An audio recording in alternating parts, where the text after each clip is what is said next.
Hello everyone, स्वागत है आप सभी का आज के एक नए सेशन में। इसमें हम आरआरबी एनटीपीसी ग्रेजुएट लेवल 9/6/2025 के सेकंड शिफ्ट में पूछे गए जीके जीएस और करंट अफेयर के क्वेश्चन को डिस्कस करने वाले हैं। ठीक है, और इसके साथ ही इस सेशन का पीडीएफ आप हमारे Telegram channel study with Ankit Singh से डाउनलोड कर सकते हैं, जिसका लिंक डिस्क्रिप्शन बॉक्स में दिया हुआ है। ठीक है, तो चलिए स्टार्ट करते हैं आज का अपना प्रैक्टिस सेट। हमारा फर्स्ट क्वेश्चन है, भारत छोड़ो आंदोलन के बाद पहली समानांतर सरकार किस शहर में स्थापित हुई थी? After the quit India movement in which city was the first parallel government established? आपका पहला ऑप्शन है बलिया, दूसरा है तालचर, तीसरा है सतारा और चौथा है बनारस। ये एस्टैब्लिश की गई थी सतारा में। ठीक है, भारत छोड़ो आंदोलन के बाद पहली समानांतर सरकार अगस्त 1942 में उत्तर प्रदेश के बलिया शहर में चित्तू पांडे के नेतृत्व में स्थापित हुई थी। हालांकि यह केवल एक सप्ताह तक चली और फिर इसे ब्रिटिश सेना ने दबा दिया था। महाराष्ट्र के सतारा में बनी समानांतर सरकार सबसे लंबी चलने वाली और प्रभावी सरकार थी, जो 1943 से 1946 तक चली थी। ठीक है, अगला क्वेश्चन है, भारत के मंत्रिमंडलीय पदानुक्रम में राज्य मंत्री सामान्यतः क्या रखते हैं? ठीक है, in Indian cabinet hierarchy what do ministers of state usually hold? आपका पहला ऑप्शन है कैबिनेट पोर्टफोलियो पर अधिकार, दूसरा है किसी भी पोर्टफोलियो में कोई कार्यकारी उत्तरदायित्व नहीं, तीसरा है कैबिनेट मंत्रियों को सौंपे गए विभागों में द्वितीय पद, और चौथा है अपने सौंपे गए पोर्टफोलियो में कैबिनेट मंत्रियों के साथ समान स्तर। ये होल्ड करते हैं यूजुअली कैबिनेट मंत्रियों को सौंपे गए विभागों में द्वितीय पद, यानी कि secondary position in departments assign to cabinet ministers. ठीक है, भारतीय मंत्रिमंडल पदानुक्रम में राज्य मंत्री कैबिनेट मंत्रियों को सौंपे गए विभागों में कनिष्ठ या द्वितीय पद धारण करते हैं। वे उनके पर्यवेक्षण में काम करते हैं और उनके कार्यों में सहायता करते हैं। ठीक है, अगला क्वेश्चन है, भारत में वह सिंचाई पद्धति जिसमें निम्न दबाव में पाइपों के माध्यम से प्रत्येक पौधे तक पानी पहुंचाया जाता है क्या कहलाता है? The irrigation method in India in which water is supplied to each plant through pipes at low pressure is called dash. ठीक है, आपका पहला ऑप्शन है नाली सिंचाई, दूसरा है स्थानीय सिंचाई, तीसरा है ट्यूबवेल सिंचाई और चौथा है नहर सिंचाई। ये कहा जाता है स्थानीय सिंचाई यानी ड्रिप इरिगेशन। ठीक है, निम्न दबाव में पाइपों द्वारा सीधे प्रत्येक पौधे की जड़ तक पानी पहुंचाने की सिंचाई विधि को ड्रिप सिंचाई या टपक सिंचाई कहते हैं, जिससे पानी की बचत होती है। नेक्स्ट क्वेश्चन है, 2025 में होने वाले दक्षिण पूर्व एशियाई खेल किस देश में आयोजित होने वाले हैं? The 2025 South East Asian Games are scheduled to be held in which country? आपका पहला ऑप्शन है वियतनाम, दूसरा है इंडोनेशिया, तीसरा है थाईलैंड और चौथा है मलेशिया। तो जो सही जवाब है आपका ये है थाईलैंड। ठीक है, 2025 में होने वाले दक्षिण पूर्व एशियाई खेल थाईलैंड में आयोजित किए जाएंगे। यह खेल 9 से 20 दिसंबर 2025 तक बैंकॉक, चोनबुरी और सोंगखला शहरों में आयोजित होगा। ठीक है, यह 7वीं बार होगा जब थाईलैंड इस आयोजन की मेजबानी कर रहा था। अगला क्वेश्चन है, बादामी के चालुक्यों की स्थापना किसने की थी? Who founded the Chalukya dynasty of Badami? आपका पहला ऑप्शन है कीर्तिवर्मन प्रथम, दूसरा है विक्रमादित्य प्रथम, तीसरा है मंगलेश और चौथा है पुलकेशिन प्रथम। ये फाउंड यानी स्थापना किया गया था पुलकेशिन प्रथम के द्वारा। ठीक है, बादामी के चालुक्यों की स्थापना पुलकेशिन प्रथम ने 6ठी शताब्दी में की थी। उसने वातापी, जो कि अभी बादामी है कर्नाटक की, इसको अपनी राजधानी बनाया था। ठीक है, अगला क्वेश्चन है, निम्नलिखित में से किसने अपने उपन्यास ऑर्बिटल के लिए 2024 का बुकर पुरस्कार जीता, जो अलगाव, मानवीय स्थिति और पृथ्वी के साथ हमारे संबंध के विषयों का पता लगाता है?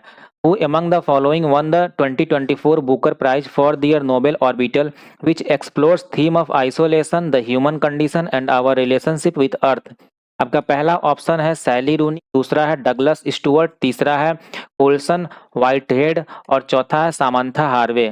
तो ये है आपकी समांथा हार्वे। ठीक है, समांथा हार्वे ने अपने उपन्यास ऑर्बिटल के लिए 2024 का बुकर पुरस्कार जीता।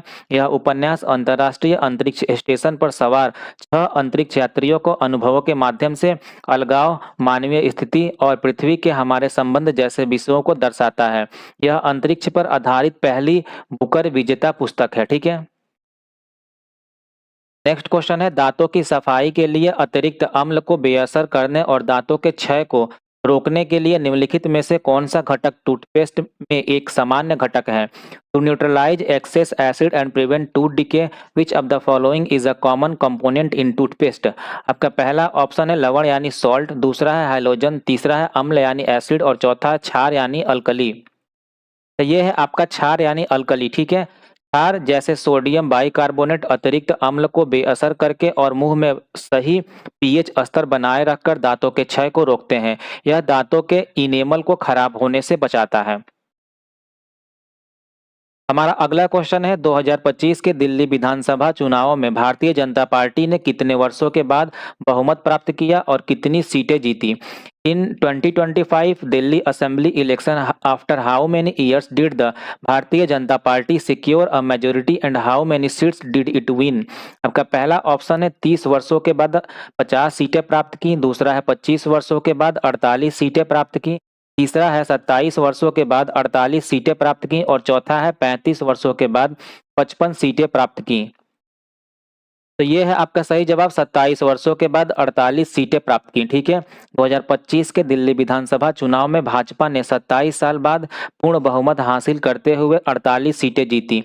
इसने आम आदमी पार्टी को 10 साल के शासन को समाप्त कर दिया, जो 22 सीटों पर सिमट गई, ठीक है। नेक्स्ट है नागरिकता अधिनियम 1985 किस समझौता से संबंधित है? The Citizenship Act 1985 is related to which agreement? आपका पहला ऑप्शन है शिमला समझौता, दूसरा है भारत श्रीलंका समझौता, तीसरा है असम समझौता और चौथा है कश्मीर समझौता। तो ये रिलेटेड है आपका असम समझौता से, ठीक है। नागरिकता अधिनियम 1985 असम समझौता से संबंधित है, जिसे 15 अगस्त 1985 को भारत सरकार और असम आंदोलन के नेताओं के बीच हस्ताक्षरित किया गया था। इस समझौता का उद्देश्य बांग्लादेश से अवैध अप्रवासन की समस्या का समाधान करना था। अधिनियम ने नागरिकता कानून में संशोधन कर 25 मार्च 1971 के बाद आए प्रवासियों के लिए कट ऑफ तिथि निर्धारित की थी, ठीक है। नेक्स्ट क्वेश्चन है स्वतंत्रता के बाद सहकारिता भारत में किस नियोजन पहल का एक अभिन्न अंग बन गई? After independence cooperation become an integral part of which planning initiative in India? इसके लिए आपका पहला ऑप्शन है पंचवर्षीय योजना, दूसरा है औद्योगिक नीति संकल्प, तीसरा है हरित क्रांति और चौथा है ऑपरेशन फ्लड। ये है आपका पंचवर्षीय योजना यानी 5 ईयर प्लान, ठीक है। स्वतंत्रता के बाद सहकारिता भारत की पंचवर्षीय योजनाओं का एक महत्वपूर्ण हिस्सा बन गई। इन योजनाओं ने ग्रामीण क्षेत्रों में आर्थिक विकास, कृषि उन्नति और कमजोर वर्गों के सशक्तिकरण के लिए सहकारिता को एक प्रभावी साधन माना। इसका उद्देश्य संसाधनों को एकजुट करना और बिचौलियों को खत्म करके न्याय संगत विकास सुनिश्चित करना था। नेक्स्ट क्वेश्चन है अखिल भारतीय उच्च शिक्षा सर्वेक्षण 2021-22 के अनुसार भारत में उच्च शिक्षा में सकल नामांकन अनुपात क्या था? As per All India Higher Education Survey 2021 to 22, what was the gross enrollment ratio in higher education in India? इसके लिए आपका पहला ऑप्शन है 26.6%, दूसरा है 30.8%, तीसरा है 24.2% और चौथा है 28.4%। ये था आपका 28.4%, ठीक है। अखिल भारतीय उच्च शिक्षा सर्वेक्षण 2021-22 के अनुसार भारत में उच्च शिक्षा का सकल नामांकन अनुपात 28.4% था, ठीक है। बात करें अतिरिक्त जानकारी के बारे में तो यह 2020-21 के 27.3% से अधिक की वृद्धि को दर्शाता है। 2021-22 में महिला जो जीईआर था ये था 28.5% रहा और पुरुषों की जीईआर से अधिक था, ठीक है। राष्ट्रीय शिक्षा नीति 2020 का लक्ष्य 2035 तक इस अनुपात को 50% तक पहुंचाना है। नेक्स्ट क्वेश्चन है निम्नलिखित में से किसे दिसंबर 2024 में भारतीय रिजर्व बैंक के 26वें गवर्नर के रूप में नियुक्त किया गया था? Who among the following was appointed as the 26th governor of the Reserve Bank of India in December 2024? आपका पहला ऑप्शन है तुहिन कुमार पांडे, दूसरे हैं संजय मल्होत्रा, तीसरा है अरुणीश चावला और चौथा है ज्ञानेश कुमार। तो ये आपके चुने गए थे संजय मल्होत्रा, ठीक है। दिसंबर 2024 में संजय मल्होत्रा को भारतीय रिजर्व बैंक यानी आरबीआई के 26वें गवर्नर के रूप में नियुक्त किया गया था। उन्होंने शक्तिकांत दास का स्थान लिया। मल्होत्रा 1990 बैच के आईएएस अधिकारी हैं और इससे पहले वित्त मंत्रालय में राजस्व सचिव के पद पर कार्यरत थे। उनकी नियुक्ति ने आरबीआई के नेतृत्व में एक महत्वपूर्ण बदलाव किया हुआ है। अगला क्वेश्चन है फाइल सिस्टम के संदर्भ में फाइल सिस्टम में मेटा डेटा का प्राथमिक उद्देश्य क्या है? In the context of file system what is the primary purpose of Meta data? ठीक है, इसके लिए आपका पहला ऑप्शन है उपयोगकर्ता के लिए फाइलों और फोल्डरों का चित्रमय प्रतिनिधित्व परिभाषित करना। दूसरा है फाइलों और निर्देशिकाओं के बारे में जानकारी रिकॉर्ड करना जैसे नाम, आकार, टाइम स्टैम्प और अनुमतियां। तीसरा है तेजी से पहुंच के लिए फाइल डेटा का भौतिक संग्रह अनुकूलित करना। और चौथा है फाइलों की वास्तविक सामग्री और डेटा संग्रहित करना। तो ये है आपका विकल्प नंबर 2 सही। ठीक है, यानी कि फाइलों और निर्देशिकाओं के बारे में जानकारी रिकॉर्ड करना जैसे नाम, आकार, टाइम स्टैम्प और अनुमतियां। ठीक है, फाइल सिस्टम में मेटा डेटा का प्राथमिक उद्देश्य फाइलों और निर्देशिकाओं के बारे में महत्वपूर्ण जानकारी संग्रहित करना है। इसमें फाइल का नाम, आकार, निर्माण और संशोधन का समय, अनुमतियां और स्थान जैसी जानकारी शामिल होती हैं। यह डेटा ऑपरेटिंग सिस्टम को फाइलों को व्यवस्थित करने, ट्रैक करने और कुशलतापूर्वक खोजने में मदद करता है।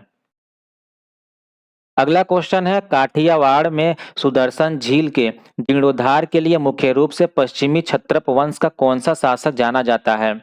Which ruler of the western Kshatrapa dynasty is mainly known for the restoration of Sudarshan lake in Kathiawar? तो ये आपका पहला ऑप्शन है रुद्रमन प्रथम, दूसरा है नाहपान, तीसरा है अजेस और चौथा है मौस। तो इसका जीर्णोद्धार कराया गया था रुद्रदामन प्रथम के द्वारा। ठीक है, पश्चिमी क्षत्रप शासक रुद्रदामन प्रथम में काठियावाड़ में सुदर्शन झील का जीर्णोद्धार कराया था जो मौर्य द्वारा निर्मित थी। इस मरम्मत का उल्लेख 150वीं ईस्वी के जूनागढ़ शिलालेख में है। शिलालेख के अनुसार भीषण तूफान में से क्षतिग्रस्त हुई झील की मरम्मत रुद्रदामन ने अपने निजी कोष से कराई थी, बिना प्रजा पर कोई कर लगाए। ठीक है, नेक्स्ट क्वेश्चन है एमएस पावर पॉइंट में निम्नलिखित में से कौन सा एलिमेंट ब्लैंक प्रेजेंटेशन का हिस्सा नहीं है? इन MS power point which of the following element is not part of a basic blank presentation? आपका पहला ऑप्शन है कम से कम एक स्लाइड, दूसरा है एक डिफॉल्ट स्लाइड लेआउट, तीसरा है पूर्व निर्धारित थीम कलर और चौथा है सामग्री के लिए प्लेस होल्डर। तो ये है आपका पूर्व निर्धारित थीम कलर। ठीक है, यानी pre defined theme colour. MS PowerPoint में एक ब्लैंक प्रेजेंटेशन में पूर्व निर्धारित थीम कलर शामिल नहीं होता है। इसमें सिर्फ एक खाली स्लाइड, एक डिफॉल्ट लेआउट और सामग्री के लिए प्लेस होल्डर होते हैं। उपयोगकर्ता को अपनी पसंद के अनुसार डिजाइन और रंग लागू करने की पूरी स्वतंत्रता मिलती है। अगला क्वेश्चन है 2024-2025 के विधानसभा चुनाव में भाजपा द्वारा जीती गई सीटों के आधार पर राज्यों को अवरोही क्रम में व्यवस्थित करें। Arrange the state in descending order based on the number of seats won by BJP in 2024-25 assembly election. इसके लिए आपका दिया गया है दिल्ली, महाराष्ट्र, जम्मू कश्मीर और झारखंड।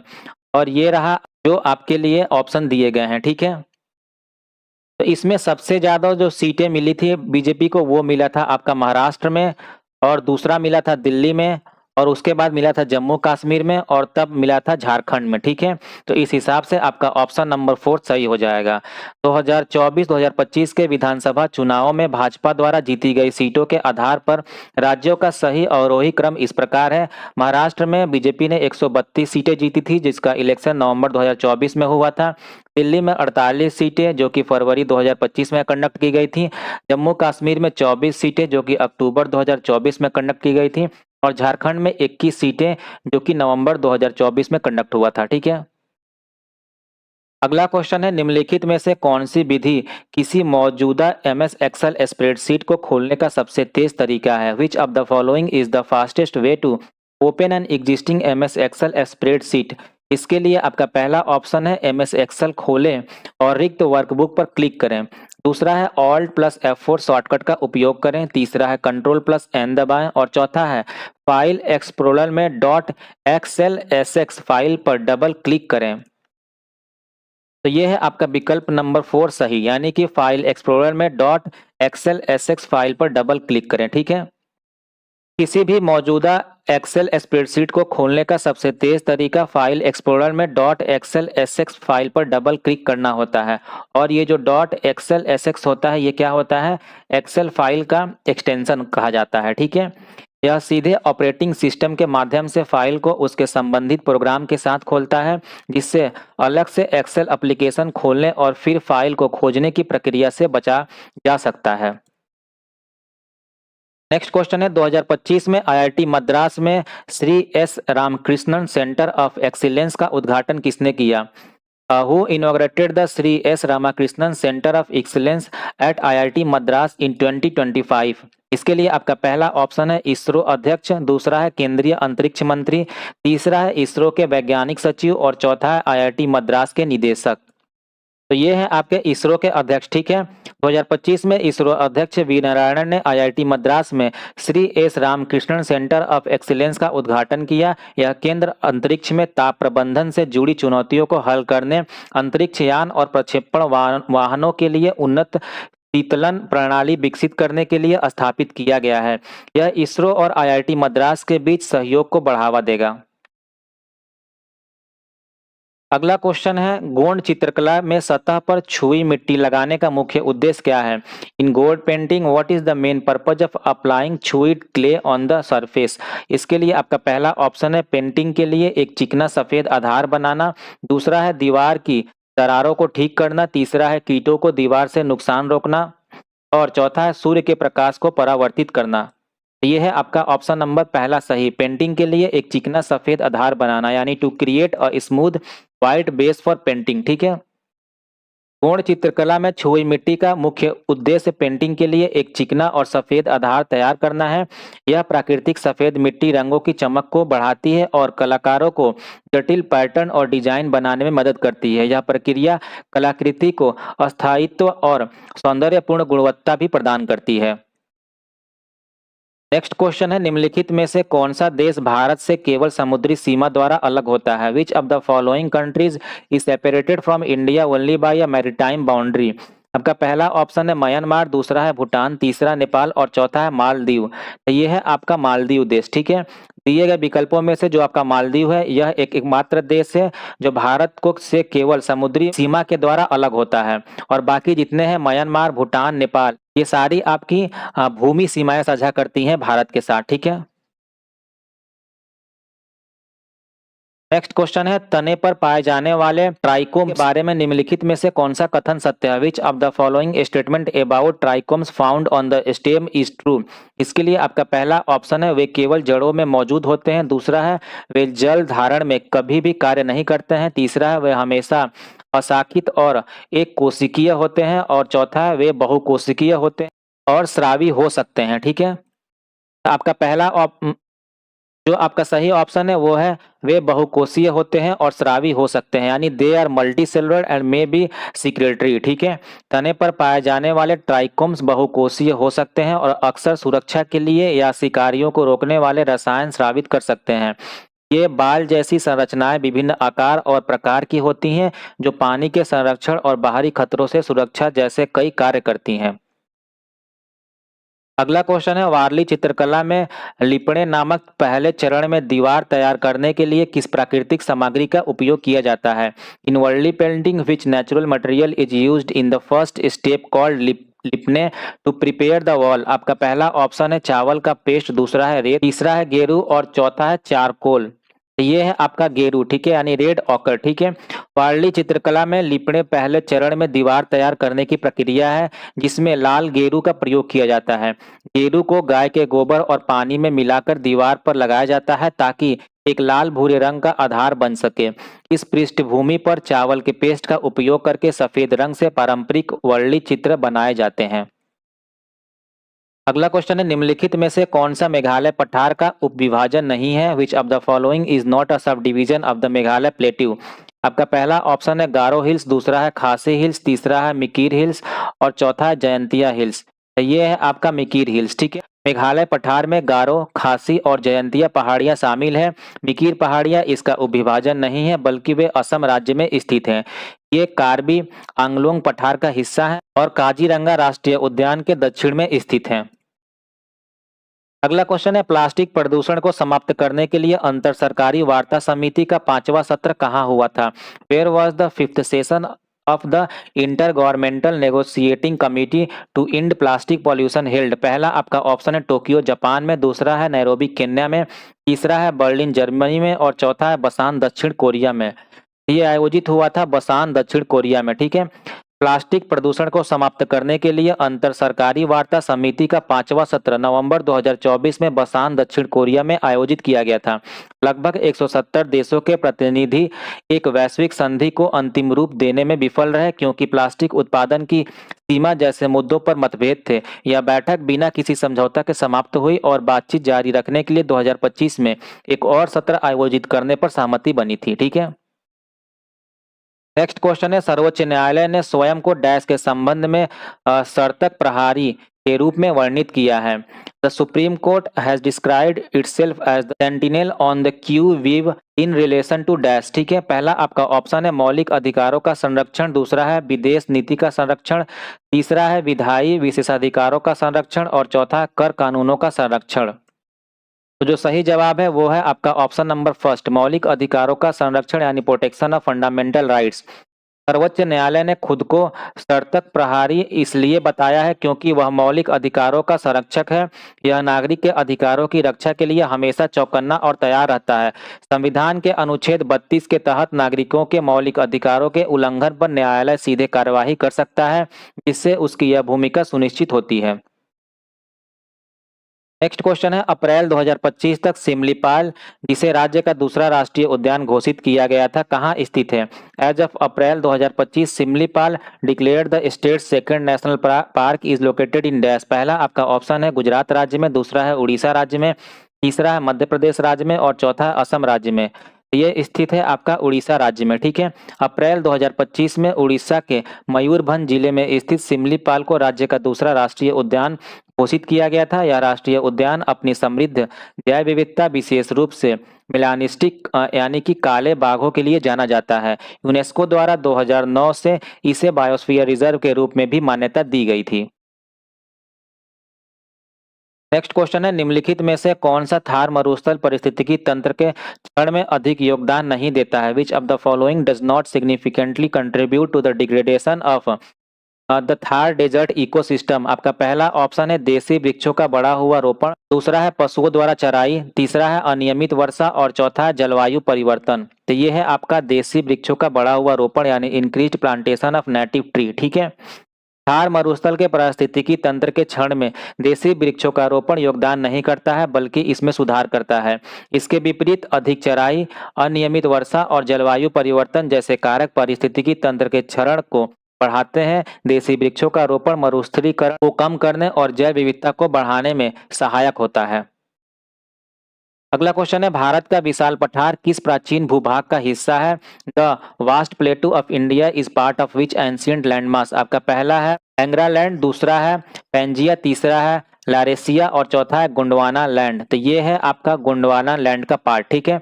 भारत का विशाल पठार प्राचीन गोंडवाना लैंड का हिस्सा है जो एक विशाल महाद्वीप था जिसमें दक्षिण अमेरिका, अफ्रीका और ऑस्ट्रेलिया जैसे अन्य भूभाग भी शामिल थे। लाखों साल पहले इसके टूटने के बाद भारतीय प्रायद्वीपीय पठार का निर्माण हुआ, जिससे यह भारत का सबसे पुराना और स्थिर भूभाग बन गया। नेक्स्ट क्वेश्चन है, निम्नलिखित में से कौन सा उस प्रतिशत को मापता है जो गरीबी रेखा से नीचे जीवन यापन करते हैं? विच of the following measures the percentage of the population living below the poverty line? इसके लिए आपका पहला ऑप्शन है गिनी गुणांक, दूसरा है बेरोजगारी दर, तीसरा है गरीबी जनसंख्या अनुपात और चौथा है मानव विकास सूचकांक। तो ये है आपका गरीबी जनसंख्या अनुपात यानी पॉवर्टी हेड काउंट रेशियो, ठीक है। गरीबी जनसंख्या अनुपात गरीबी रेखा से नीचे जीवन यापन करने वाली जनसंख्या के प्रतिशत को मापता है। यह लोगों की संख्या को कुल जनसंख्या से विभाजित कर प्रतिशत में व्यक्त करता है। यह गरीबी के पैमाने को दर्शाने वाला एक सरल माप है जो नीति निर्धारण में सहायक होता है, ठीक है। नेक्स्ट क्वेश्चन है, किस घटना ने ब्रिटिश अधिग्रहण नीति के अंतिम पतन को चिन्हित किया? Which event marked the ultimate downfall of the British annexation policy? आपका पहला ऑप्शन है बंगाल का विभाजन, दूसरा है भारत छोड़ो आंदोलन, तीसरा है भारत सरकार अधिनियम 1935 और चौथा है 1857 का विद्रोह। तो ये था आपका 1857 का विद्रोह। 1857 के विद्रोह ने ब्रिटिश अधिग्रहण नीति का पतन कर दिया। इस विद्रोह के बाद ब्रिटिश सरकार ने ईस्ट इंडिया कंपनी से शासन छीन लिया और अधिग्रहण की नीति को त्याग दिया। रानी विक्टोरिया की 1858 की घोषणा ने भारतीय शासकों को आश्वासन दिया कि उनके राज्यों को भविष्य में हड़पा नहीं जाएगा, जिससे अधिग्रहण की नीति का अंत हुआ। नेक्स्ट क्वेश्चन है सामाजिक सुधार, साहित्यिक कार्यों और अटूट देशभक्ति में योगदान के कारण भारतीय पुनर्जागरण के जनक के रूप में किसे जाना जाता है? Who is known as the father of the Indian renaissance for his contribution to social reform, literary work and unwavering patriotism? पहला ऑप्शन है आपके लिए दयानंद सरस्वती, दूसरा है स्वामी विवेकानंद, तीसरा है राजा राम मोहन राय और चौथा है आत्माराम पांडुरंगा। तो ये हैं आपके राजा राम मोहन राय। ठीक है, राजा राम मोहन राय को सामाजिक सुधारों, साहित्यिक कार्यों और देशभक्ति के लिए भारतीय पुनर्जागरण का जनक कहा जाता है। उन्होंने सती प्रथा के उन्मूलन, आधुनिक शिक्षा को बढ़ावा देने और ब्रह्म समाज की स्थापना जैसे महत्वपूर्ण कार्य किए।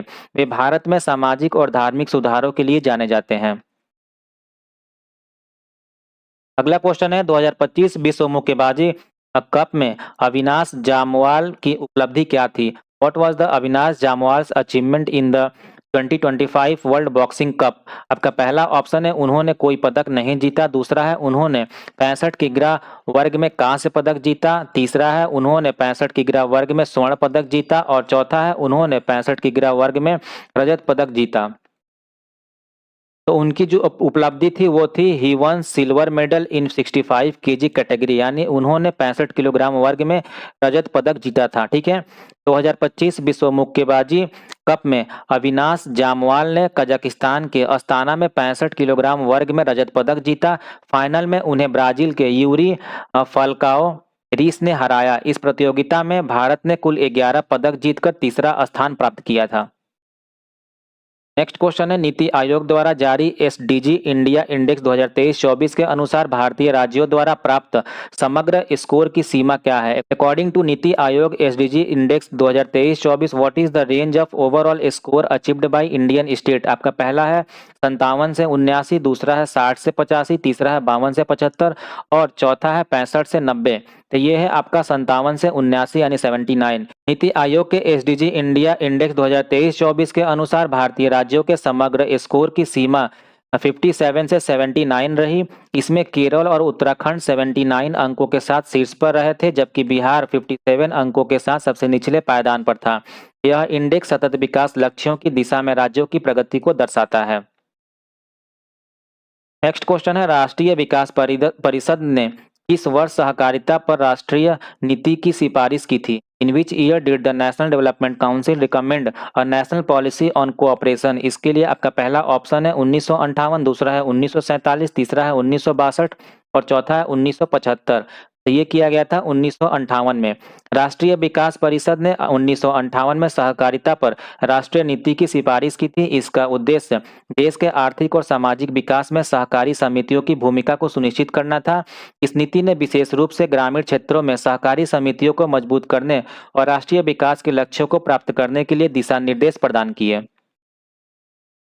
नेक्स्ट क्वेश्चन है फरवरी 2025 में छत्तीसगढ़ उच्च न्यायालय द्वारा दिए गए गोरखनाथ शर्मा बनाम छत्तीसगढ़ राज्य मामले का सही वर्णन करने वाला कथन कौन सा है? Which statement correctly describe the Gorakhnath Sharma versus state of Chhattisgarh case decided by the Chhattisgarh high court in February 2025? आपका पहला स्टेटमेंट है इस मामले में पति द्वारा अपनी पत्नी पर क्रूर गैर सहमति यौन हमले का आरोप था, जिससे उसकी मृत्यु हुई। और दूसरा स्टेटमेंट है छत्तीसगढ़ उच्च न्यायालय ने पति को दोषी ठहराया और बलात्कार मामले में अधिकतम सजा सुनाई। इसके लिए आपका ऑप्शन है केवल फर्स्ट, दूसरा है 1 और 2 दोनों। तो इस क्वेश्चन में आपके जो ऑप्शन है वो है इनकम्प्लीट, तो लेकिन जो सही हो जाएगा इसमें वो होगा सिर्फ फर्स्ट नंबर। ठीक है, इस मामले में पति द्वारा अपनी पत्नी पर क्रूर गैर सहमति यौन हमले का आरोप था, जिससे उसकी मृत्यु हुई थी। फरवरी 2025 में गोरखनाथ शर्मा बनाम छत्तीसगढ़ राज्य मामले में छत्तीसगढ़ उच्च न्यायालय ने पति को अपनी पत्नी के साथ क्रूर गैर सहमति यौन हमले के आरोप से बरी कर दिया, जिससे उसकी मृत्यु हो गई। न्यायालय ने भारतीय दंड संहिता की धारा 375 के वैवाहिक बलात्कार अपवाद का दिया, इसमें कहा गया कि 18 वर्ष से अधिक उम्र की पत्नी के साथ यौन संबंध बनाना बलात्कार नहीं है। अगला क्वेश्चन है ग्रामीण विकास विभाग के लिए वर्ष 2023-24 के डेटा गवर्नेंस क्वालिटी इंडेक्स में किस कार्यक्रम को सर्वोच्च स्कोर प्राप्त हुआ? In the data governance quality index 2023-24 for the rural development department which programme secured the highest score. इसके लिए आपका पहला ऑप्शन है राष्ट्रीय सामाजिक सहायता कार्यक्रम, दूसरा है मनरेगा कार्यक्रम घटक, तीसरा है दीनदयाल उपाध्याय ग्रामीण कौशल योजना और चौथा है प्रधानमंत्री ग्राम सड़क योजना। ये है आपका राष्ट्रीय सामाजिक सहायता कार्यक्रम यानी नेशनल सोशल असिस्टेंस प्रोग्राम। ठीक है, ग्रामीण विकास विभाग के 2023-24 के डेटा गवर्नेंस क्वालिटी इंडेक्स में राष्ट्रीय सामाजिक सहायता कार्यक्रम को सर्वोच्च स्कोर मिला। यह स्कोर डेटा प्रबंधन की गुणवत्ता, पारदर्शिता और जवाबदेही के मामले में एनएसएपी के उत्कृष्ट प्रदर्शन के लिए दिया गया, जिससे लाभार्थियों तक सेवाओं का वितरण बेहतर हुआ है। ठीक है, नेक्स्ट क्वेश्चन है मेंडलीफ ने आवर्त सारणी में समान गुणों वाले तथ्यों को कहाँ व्यवस्थित किया था? In Mendeleev periodic table where were element with similar properties arranged. आपका पहला ऑप्शन है ब्लॉक, दूसरा है क्षैतिज पंक्ति यानी हॉरिजॉन्टल रो और तीसरा है ऊर्ध्वाधर स्तंभ यानी वर्टिकल कॉलम और चौथा है परमाणु श्रेणी यानी एटॉमिक सीरीज। ठीक है, तो ये था आपका ऊर्ध्वाधर स्तंभ यानी वर्टिकल कॉलम में मेंडलीफ ने अपनी आवर्त सारणी में समान गुणों वाले तथ्यों को ऊर्ध्वाधर स्तंभों यानी समूहों में व्यवस्थित किया था। उन्होंने तथ्यों को बढ़ते परमाणु द्रव्यमान के आधार पर क्षैतिज पंक्तियों में रखा, जबकि यह सुनिश्चित किया कि समान गुणों वाले तत्व एक ही समूह में रहें, जिससे कुछ रिक्त स्थान भी बचे। नेक्स्ट क्वेश्चन है अक्टूबर 2024 में नायाब सिंह सैनी ने किस भारतीय राज्य के मुख्यमंत्री के रूप में अपने दूसरे कार्यकाल की शपथ ली? In October 2024, Nayab Singh Saini took oath for his second term as the Chief Minister of which Indian state? इसके लिए आपका पहला ऑप्शन है उत्तर प्रदेश, दूसरा है पंजाब, तीसरा है राजस्थान और चौथा है हरियाणा। तो ये बने थे हरियाणा राज्य के। ठीक है, अक्टूबर 2024 में नायाब सिंह सैनी ने हरियाणा के मुख्यमंत्री के रूप में अपने दूसरे कार्यकाल की शपथ ली। भाजपा ने विधानसभा चुनावों में जीत हासिल करने के बाद यह शपथ ग्रहण हुआ। ठीक है, सैनी ने इससे पहले मार्च 2024 में मनोहर लाल खट्टर के इस्तीफे के बाद पहली बार मुख्यमंत्री का पद संभाला था। नेक्स्ट क्वेश्चन है एमएस पावर पॉइंट 2019 में सेव की गई पावर पॉइंट फाइल को लोड करने के लिए ओपन विकल्प तक पहुंचने के लिए सबसे पहले किस टैब का चयन करना होगा? In MS PowerPoint 2019 to load a saved PowerPoint file which tab must be selected first to access the open option. इसके लिए आपका पहला ऑप्शन है डिजाइन टैब, दूसरा है इंसर्ट टैब, तीसरा है होम टैब और चौथा है फाइल टैब। तो ये है आपका फाइल टैब। ठीक है, एमएस पावर पॉइंट 2019 में सेव की गई फाइल खोलने के लिए सबसे पहले फाइल टैब पर क्लिक करना होता है। ऐसा करने पर बैकस्टेज व्यू खुलता है जहां ओपन विकल्प उपलब्ध होते हैं। इस विकल्प का उपयोग करके उपयोगकर्ता अपने कंप्यूटर से पहले में से मौजूद पावर पॉइंट फाइल को चुनकर खोल सकता है। आज का आखिरी क्वेश्चन है निम्नलिखित में से कौन सा कथन सही है? Which of the following statement is correct? इसके लिए आपका पहला ऑप्शन है सीडी एक वाष्पशील भंडारण माध्यम है, दूसरा है ASCII मुख्य रूप से उच्च गति डेटा संचार नेटवर्क के लिए उपयोग किया जाता है, तीसरा है ASCII वर्णों को संख्यात्मक कोड के रूप में दर्शाता है और चौथा है लैन बड़े भौगोलिक क्षेत्र में नेटवर्किंग का समर्थन करता है। तो जो इसमें से सही है वो है ऑप्शन नंबर थर्ड, ASCII वर्णों को संख्यात्मक कोड के रूप में दर्शाता है, यानी ASCII represents character as a numerical code. ठीक है, American Standard Code for Information Interchange, जिसे शॉर्ट में ASCII कहा जाता है। यह एक कैरेक्टर इनकोडिंग मानक है जो अक्षरों, संख्याओं और प्रतीकों को संख्यात्मक कोड के रूप में दर्शाता है। यह कंप्यूटरों और संचार उपकरणों में टेक्स्ट को मानकीकृत तरीके से प्रस्तुत करने में मदद करता है। ठीक है, क्वेश्चन है निम्नलिखित में से कौन सा एलिमेंट यदि खराब तरीके से क्रियान्वित किया जाए तो सुस्पष्ट रिसर्च किए गए एमएस पावर पॉइंट प्रेजेंटेशन की विश्वसनीयता और प्रभाव को संभवतः सर्वाधिक रूप से प्रभावहीन कर देता है?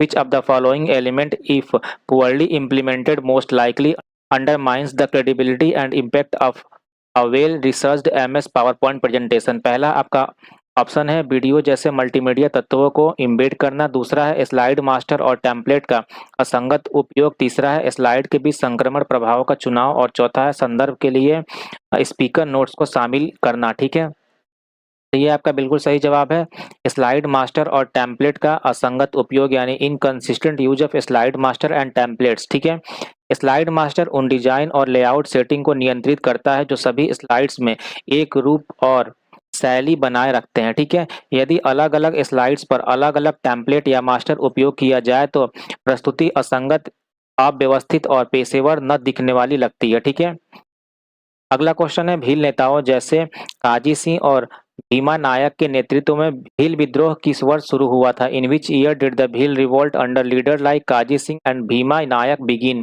पहला आपका ऑप्शन है 1868, दूसरा 1803, तीसरा है 1845 और चौथा है 1818।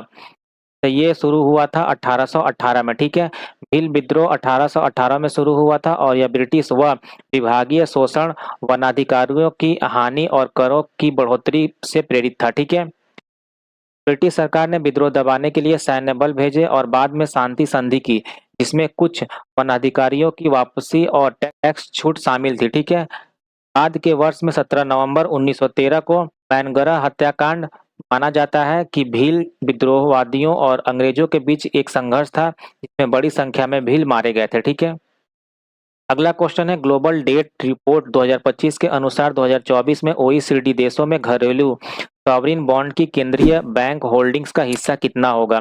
According to the global debt report 2025, what will be the share of central bank holding of domestic sovereign bond in OECD countries in 2024? आपका पहला ऑप्शन है 42%, दूसरा है 25%, तीसरा है 35% और चौथा है 19%। तो ये था टोटल आपका 19%। ठीक है, नेक्स्ट क्वेश्चन है, निम्नलिखित में से कौन सा संकेतक किसी जनसंख्या में व्यक्तियों के बीच आय के वितरण में असमानता को दर्शाता है? Which of the following indicator shows inequality in income distribution among individuals in a population? पहला आपका ऑप्शन है उपभोक्ता मूल्य सूचकांक, दूसरा है पराश्रितता अनुपात, तीसरा है लॉरेंज वक्र और चौथा है श्रम शक्ति भागीदारी दर। ठीक है, ये है आपका लोरेंज वक्र। ठीक है, लोरेंज वक्र एक ग्राफिकल उपकरण है जो आबादी के और आय के प्रतिशत को प्लॉट करता है और दिखाता है कि वास्तविक वितरण समानता से कितना विचलित है। ठीक है, गिनी गुणांक इस वक्र से निकलता है और 0 से 1 के बीच मान देता है। 0 पूर्ण समानता, 1 पूर्ण असमानता। ठीक है, इस वक्र और गिनी गुणांक का उपयोग विभिन्न देशों और राज्यों में आय असमानता की तुलना करने के लिए किया जाता है। ठीक है, अगला क्वेश्चन है, CH3COONA की उपस्थिति में CH3COOH की विलयता घटती है, इसका कारण है द सॉल्युबिलिटी और dissociation of CH3COOH decreases in presence of CH3COONA because of dash. पहला आपका ऑप्शन है ऑक्सीकरण, दूसरा है सम आयन प्रभाव, तीसरा है आयन युग्मन और चौथा है तापमान में वृद्धि। तो ये होता है सम आयन प्रभाव यानी कॉमन आयन इफेक्ट की वजह से। ठीक है, कॉमन आयन इफेक्ट एक रासायनिक सिद्धांत है जिसमें यदि एक घोल में पहले से ही किसी आयन की अधिक मात्रा हो तो उसी आयन वाले किसी दूसरे विलायक की विलेयता कम हो जाती है। ठीक है, उदाहरण स्वरूप CH3COONA में पहले से ही CH3COO माइनस आयन मौजूद हैं जिससे CH3COOH और आयनाइज करना कम करती है। ठीक है, यह सिद्धांत पृथक्करण, द्रव्य शोधन और रासायनिक संतुलन में महत्वपूर्ण भूमिका निभाता है। अगला क्वेश्चन है, MS एक्सेल वर्कबुक को सेव करने के लिए किस कीबोर्ड शॉर्टकट का उपयोग किया जाता है? Which keyboard shortcut is use to save an MS Excel workbook? आपका पहला ऑप्शन है Ctrl+N, दूसरा है Ctrl+S, तीसरा है Ctrl+O और चौथा है Ctrl+P। तो ये है आपका सही जवाब Ctrl+S। ठीक है, यह शॉर्टकट लगभग सभी माइक्रोसॉफ्ट ऑफिस एप्लीकेशन यानी वर्ड, पावर पॉइंट, एक्सेल में काम करता है ताकि उपयोगकर्ता द्वारा किए गए बदलाव तुरंत सुरक्षित हो सके। ठीक है, समय समय पर सेव करना महत्वपूर्ण है ताकि विद्युत कटौती, सिस्टम क्रैश आदि की स्थिति में डेटा न खोए। अगला क्वेश्चन है, उत्तरीय मैदानों का कौन सा क्षेत्र पुरानी जलोढ़ मिट्टी से बना है? Which region in the northern plains is formed by old alluvial soil? आपका पहला ऑप्शन है तराई, दूसरा है भाबर, तीसरा है भांगर, चौथा है खादर। ये बना है भांगर से। ठीक है, उत्तरी भारत की मैदानों में दो प्रकार की मिट्टी पाई जाती है, पहला है भांगर जिसे पुरानी जलोढ़ और दूसरा है खादर जिसे नवीन जलोढ़ कहा जाता है। ठीक है, भांगर ऊंचे स्तर पर स्थित होते हैं और अक्सर मिट्टी में गहरी जड़ों वाले पेड़ उगते हैं। खादर नदी तटों में के नजदीक होते हैं और बाढ़ द्वारा नया सिल्ट ले जाती हैं। ठीक है, अगला ऑप्शन है अभिधम पिटक निम्नलिखित में से किस क्षेत्र का गहन अध्ययन करता है? The Abhidhamma Pitaka studied in depth which of the following? पहला आपका ऑप्शन है राजनीतिक इतिहास, दूसरा है लोक कथाएं, तीसरा है पशु कथाएं और चौथा है आचार, मानसिक परिघटनाओं और मनोवैज्ञानिक अंतर्दृष्टि। ठीक है, तो ये जो स्टडी करता है, ये स्टडी करता है आचार, मानसिक परिघटनाओं और मनोवैज्ञानिक अंतर्दृष्टि यानी conduct, mental phenomena and psychological insight का। ठीक है। बौद्ध धर्म के त्रिपिटक में अभिधर्म तीसरा खंड है जो मनोवैज्ञानिक और तत्व मीमांसा संबंधित विश्लेषण करता है। ठीक है। इसमें मानसिक घटनाओं, विचारों, भावनाओं और उन पर नियंत्रण के सिद्धांतों की विस्तृत व्याख्या होती है।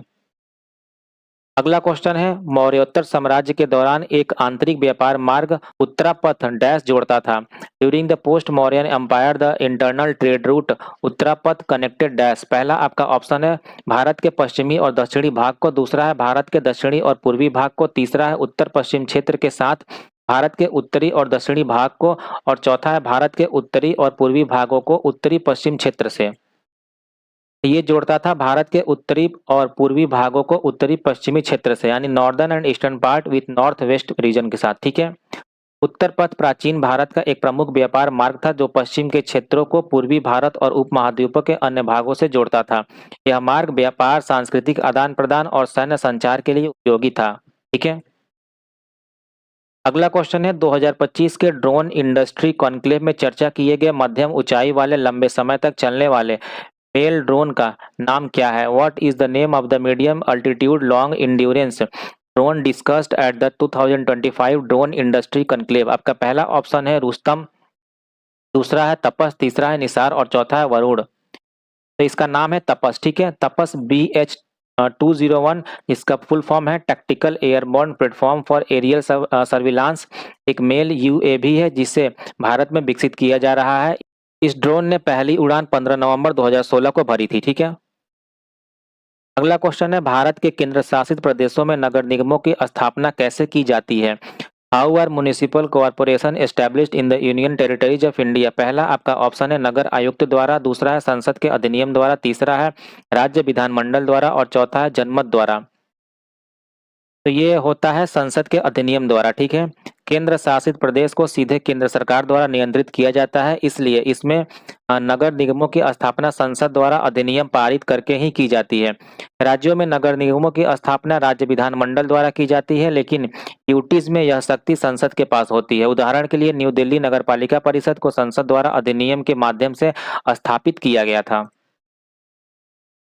अगला क्वेश्चन है, शीतकाल में पश्चिमी जेट धाराओं का क्या महत्व है? What is the significance of western jet stream during winter? पहला आपका ऑप्शन है मानसून निवर्तन का कारण बनना, यानी कॉजिंग मानसून विड्रॉल, दूसरा है तमिलनाडु में वर्षा को प्रभावित करना, तीसरा है भारत में पश्चिमी विक्षोभ का मार्गदर्शन करना यानी guiding western disturbances in India, और चौथा है पूर्वी घाटों में बर्फबारी लाना यानी causing snowfall in eastern Ghats. इसका सिग्निफिकेंस है कि भारत में पश्चिमी विक्षोभ का मार्गदर्शन करना। ठीक है। Guiding western disturbances in India. पश्चिमी जेट धाराएं उच्च वायुमंडल हवाएं होती हैं जो पश्चिम से पूर्व की ओर चलती हैं और ऊंचाई पर होती हैं। शीतकाल में यह धाराएं स्थिर होकर मध्य और पश्चिमी एशिया होते हुए भारत की दिशा में चलने वाली पश्चिमी विक्षोभ यानी वेस्टर्न डिस्टर्बेंस को मार्गदर्शन करती हैं, जिससे भारत उपमहाद्वीप में उत्तर भारत और हिमालय क्षेत्रों में वर्षा और बर्फबारी होती है। ठीक है।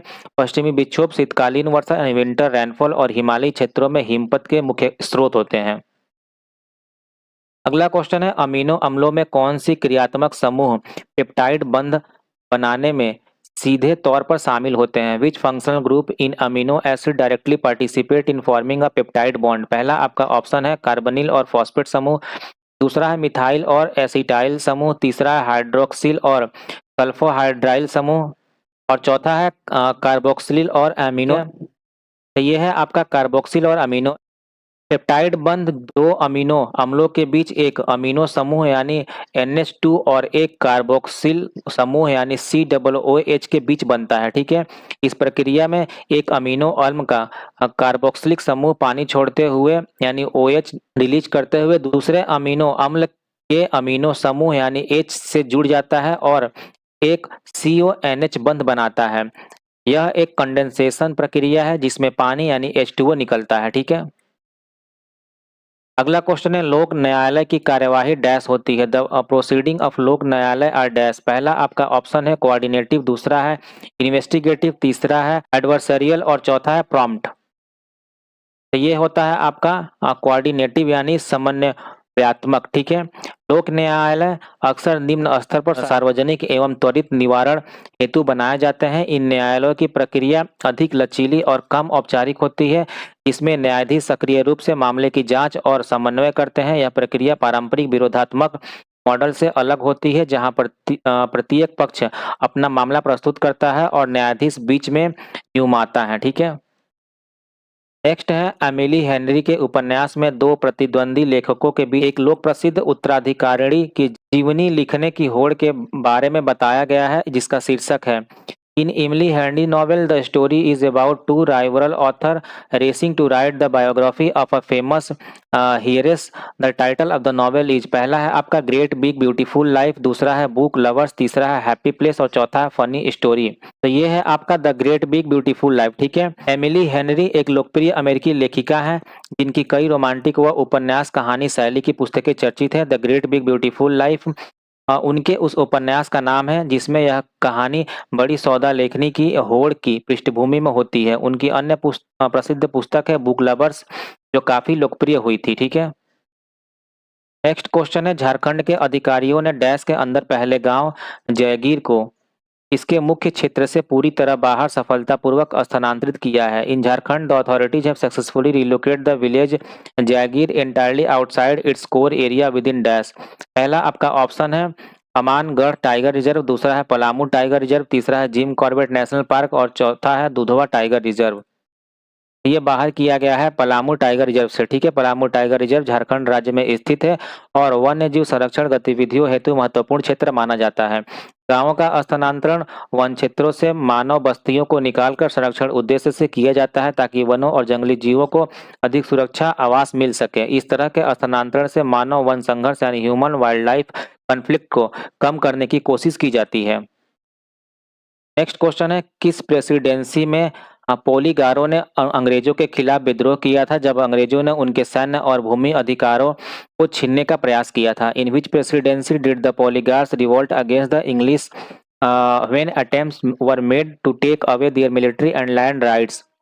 पहला आपका ऑप्शन है मद्रास प्रेसिडेंसी, दूसरा है आगरा प्रेसिडेंसी, तीसरा है बॉम्बे प्रेसिडेंसी और चौथा है बांग्ला प्रेसिडेंसी। तो ये था आपका मद्रास प्रेसिडेंसी, ठीक है। पोलीगर विद्रोह दक्षिण भारत में हुआ था, मुख्यतः मद्रास प्रेसिडेंसी क्षेत्र में। पोलीगर सामंत या क्षेत्रीय शासक थे जिन्होंने अंग्रेजों के पहचाने सैन्य एवं भूमि अधिकारों के छीने जाने के विरोध में विद्रोह किए थे, ठीक है। यह विद्रोह 18वीं और 19वीं शताब्दी में विशेष रूप से तमिलनाडु और आंध्र प्रदेश के क्षेत्र में देखे गए थे। अगला क्वेश्चन है भारत का कोन्याक जनजाति मुख्य रूप से किस राज्य में पाया जाता है। India's Konyak tribe is primarily found in which state. आपका पहला ऑप्शन है उत्तर प्रदेश और बिहार, दूसरा है नागालैंड और अरुणाचल प्रदेश, तीसरा है अरुणाचल प्रदेश और उत्तर प्रदेश और चौथा है नागालैंड और सिक्किम। ये पाया जाता है जनजाति नागालैंड और अरुणाचल प्रदेश में, ठीक है। कोन्याक जनजाति मुख्य रूप से नागालैंड राज्य में पाई जाती है। कोन्याक जनजातियों की सांस्कृतिक पहचान पारंपरिक हेडड्रेस पहने जाने वाले मुखौटे, शिकार परंपराएं तथा हस्तशिल्प प्रमुख हैं, ठीक है। कुछ कोन्याक समुदाय अरुणाचल प्रदेश के सीमाई क्षेत्र में भी निवास करती हैं। अगला क्वेश्चन है सितंबर 2024 में uniform code of pharmaceutical marketing practices 2024 ने अपने दिशा निर्देशों के निम्नलिखित में से किस क्षेत्र में विस्तारित किया था।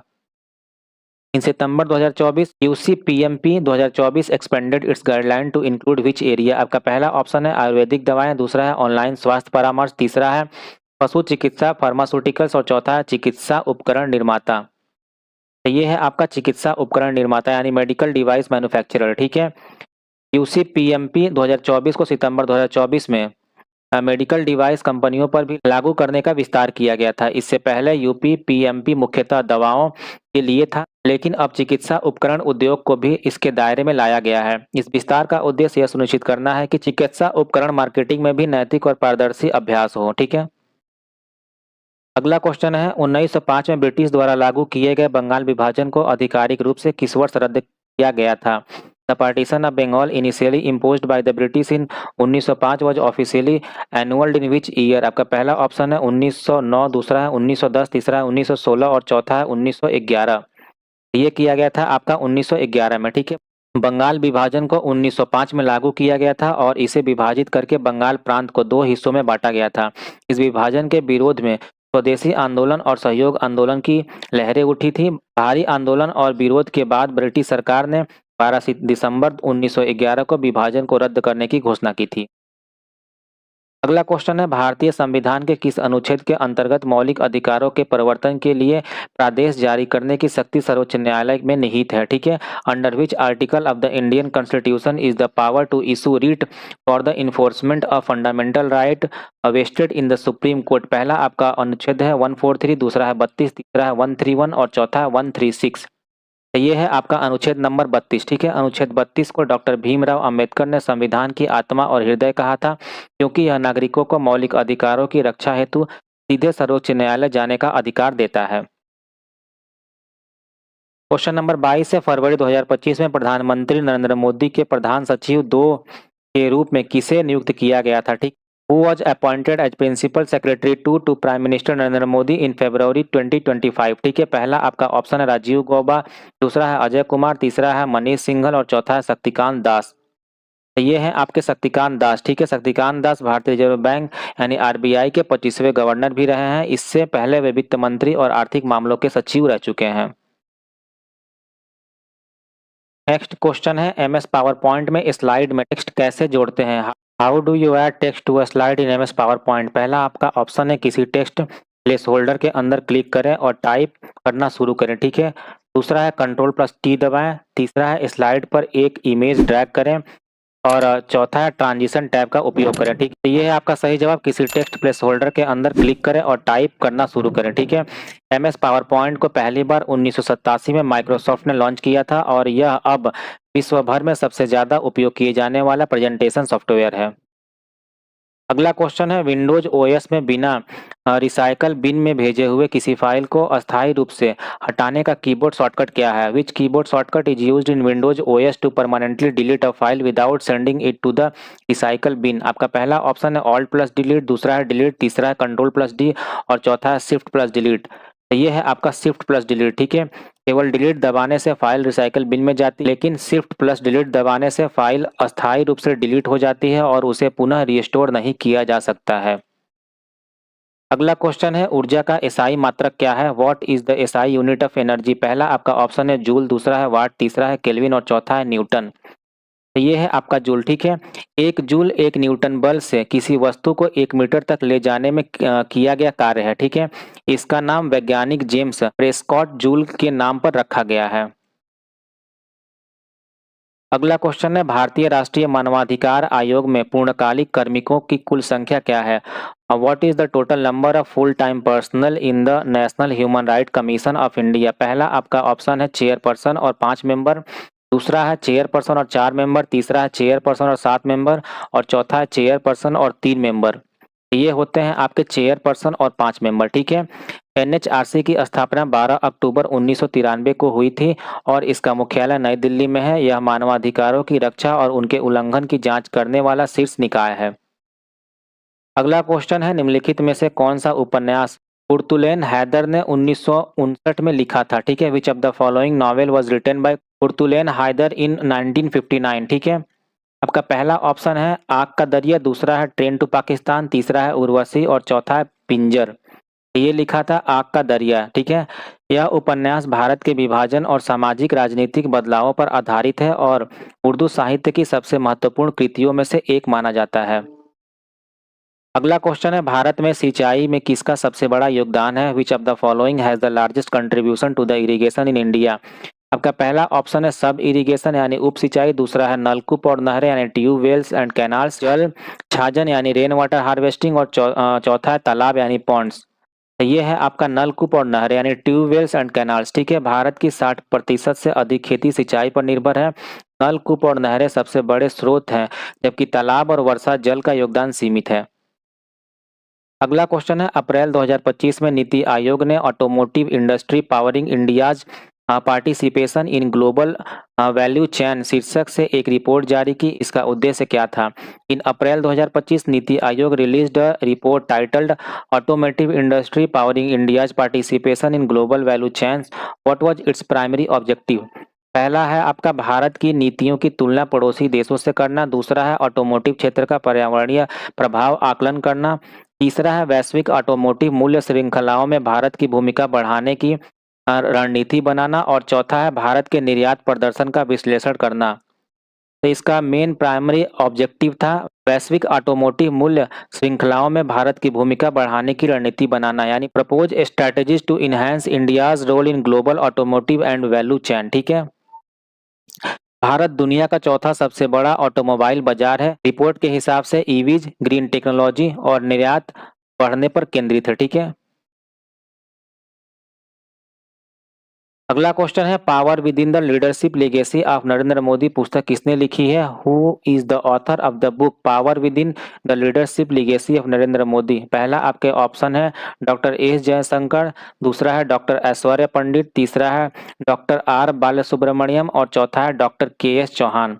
ये लिखा गया है डॉक्टर आर बालसुब्रमण्यम के द्वारा। ठीक है। यह पुस्तक नरेंद्र मोदी की नेतृत्व शैली, उनकी नीतियों और उनके प्रभावों का विश्लेषण करती है। लेखक एक प्रसिद्ध सामाजिक कार्यकर्ता और विकास विशेषज्ञ हैं। अगला क्वेश्चन है पुस्तक एक हार अश्वत्थामा के लिए डोंगरी साहित्य में साहित्य अकादमी पुरस्कार 2024 किसने जीता? Who won the Sahitya Akademi award 2024 in Dogri literature for the book Ek Haar Ashwatthama? पहला आपका ऑप्शन है पद्मा सचदेव, दूसरा है चमन अरोड़ा, तीसरा है मोहन सिंह और चौथा है वेद राही। तो ये जीता है चमन अरोड़ा ने। ठीक है। चमन अरोड़ा डोंगरी भाषा के प्रमुख साहित्यकार हैं। साहित्य अकादमी पुरस्कार हर वर्ष 24 भारतीय भाषाओं में उत्कृष्ट साहित्यिक योगदान के लिए दिया जाता है। नेक्स्ट है अप्रैल 2025 में कौन सा फुटबॉल खिलाड़ी 900 पेशेवर करियर गोल तक पहुंचने वाला पहला खिलाड़ी बना? In April 2025 which footballer became the first player to reach 900 professional career goals? पहला आपका ऑप्शन है लियोन मेसी, दूसरा है क्रिस्टियानो रोनाल्डो, तीसरा है रॉबर्ट लेवांडोव्स्की और चौथा है किलियन एम्बाप्पे। ठीक है। तो ये है आपके क्रिस्टियानो रोनाल्डो। ठीक है। क्रिस्टियानो रोनाल्डो को अब तक के सबसे महान गोल स्कोरर में गिना जाता है। उन्होंने यूरोप और सऊदी अरब के क्लबों के साथ साथ पुर्तगाल की राष्ट्रीय टीम के लिए भी रिकॉर्ड बनाया है। नेक्स्ट क्वेश्चन है वित्तीय वर्ष 2023-24 के लिए ग्रामीण विकास मंत्रालय का बजट आवंटन कितना था?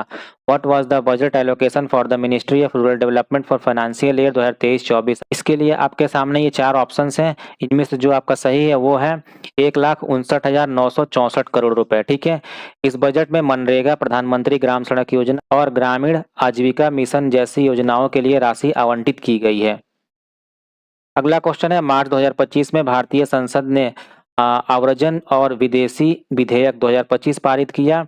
इसने किस अधिनियम को निरस्त किया? In March 2025 the Indian parliament pass the immigration and foreigners bill 2025 which act was specially repealed by it? पहला आपका ऑप्शन है प्रवास अधिनियम 1983, दूसरा नागरिकता अधिनियम 1955, तीसरा है विदेशी अधिनियम 1946 और चौथा है राष्ट्रीय सुरक्षा अधिनियम 1980। तो ये है आपका विदेशी अधिनियम 1946। ठीक है। नया विधेयक आव्रजन प्रक्रिया को आधुनिक बनाने और अवैध प्रवास पर नियंत्रण के लिए बनाया गया है। विदेशी अधिनियम 1946 ब्रिटिश कालीन कानून था। नेक्स्ट है प्रतिहार शासक मिहिर भोज ने कौन सी उपाधि धारण की थी? Which title was adopted by the famous Pratihara ruler Mihir Bhoj? पहला आपका ऑप्शन है आदि वराह, दूसरा है विक्रमादित्य, तीसरा है परमेश्वर और चौथा है आदित्य वर्धन। ये है आपका आदि वराह। ठीक है। मिहिर भोज थे 1836 से लेकर 1885 ईस्वी तक। यह प्रतिहार वंश के सबसे महान शासक माने जाते थे। इन्होंने आदि वराह उपाधि धारण की और उनकी शक्ति उत्तर भारत में सबसे प्रबल थी।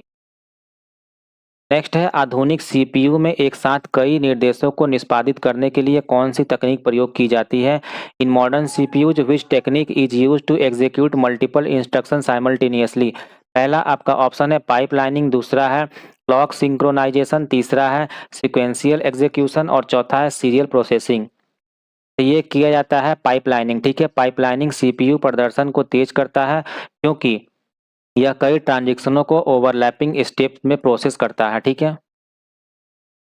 नेक्स्ट है भारतीय संविधान का कौन सा अनुच्छेद नागरिकों को देश के किसी भी हिस्से में निवास और बसने का अधिकार देता है? Which article of the Indian Constitution grant citizen right to reside and settle in any part of India. आपका पहला अनुच्छेद है 19, दूसरा है 15, तीसरा है 18 और चौथा है 22। ये है आपका आर्टिकल नंबर 19, ठीक है। अनुच्छेद 19 नागरिकों को 6 मूलभूत इंडिपेंडेंस देता है, जिनमें अभिव्यक्ति की स्वतंत्रता और भारत में कहीं भी निवास करने व बसने की स्वतंत्रता शामिल है, ठीक है। अगला क्वेश्चन है, भारत के पूर्वी तटीय मैदान किस प्रकार के तट माने जाते हैं? The eastern coastal plains of India are best described by which type of coast? आपका पहला ऑप्शन है इमर्जेंट कोस्ट, दूसरा है सबमर्जेंट कोस्ट, तीसरा है फोल्डेड कोस्ट और चौथा है रॉकी कोस्ट। तो ये होते हैं आपके इमर्जेंट कोस्ट यानी उद्गामी तट, ठीक है। पूर्वी तट का अधिकांश हिस्सा डेल्टाओं से बना है, जैसे कि गोदावरी, कृष्णा, कावेरी, महानदी की नदियों के द्वारा, और यह समुद्र तल से ऊपर उठे होने के कारण उद्गामी तट कहलाता है, ठीक है। अगला क्वेश्चन है, श्रम ब्यूरो के 6वें वार्षिक रोजगार बेरोजगारी सर्वेक्षण के अनुसार भारत में पुरुषों की श्रम बल भागीदारी दर क्या थी? According to the 6th annual employment unemployment survey by the Labour Bureau, what was the labor force participation rate for men in India? आपका पहला ऑप्शन है 80.2%, दूसरा है 76.4%, तीसरा है 85.4% और चौथा है 70.1%। ये था 76.4%, ठीक है। पुरुषों की श्रम भागीदारी दर महिला की तुलना में अधिक है। महिलाओं की LFPR लगभग 23% थी, ठीक। इससे लैंगिक अंतर स्पष्ट होती है। आज का आखिरी क्वेश्चन है, श्रम ब्यूरो के 6वें रोजगार बेरोजगारी सर्वेक्षण के अनुसार भारत में किस आयु वर्ग की श्रम शक्ति में भागीदारी सबसे अधिक थी? ठीक है। According to the 6th annual employment unemployment survey, which age group had the highest participation in India's labour force? पहला आपका ऑप्शन है 18 से 24, दूसरा है 15 से 18, तीसरा है 30 वर्ष और उससे अधिक और चौथा है 25 से 29। तो ये है आपका 25 से 29 वर्ष, ठीक है। इस आयु वर्ग के लोग कार्यबल में सबसे अधिक सक्रिय होते हैं, क्योंकि यह करियर की शुरुआत और कौशल के उपयोग की प्रमुख उम्र होती है, ठीक है। तो ये था आज का हमारा प्रैक्टिस सेट। आपको कैसा लगा कमेंट करके जरूर बताइएगा, और अगर पसंद आया हो तो इस वीडियो को लाइक करें और अपने दोस्तों के साथ भी शेयर करें, ठीक है। और अगर आप इस चैनल पर नए हैं तो इस चैनल को सब्सक्राइब कर लें, क्योंकि रोजाना आपको ऐसा ही कंटेंट इस चैनल पर मिलते हैं देखने को। तो चलिए मिलते हैं एक नए वीडियो के साथ, तब तक के लिए टेक केयर, बाय बाय।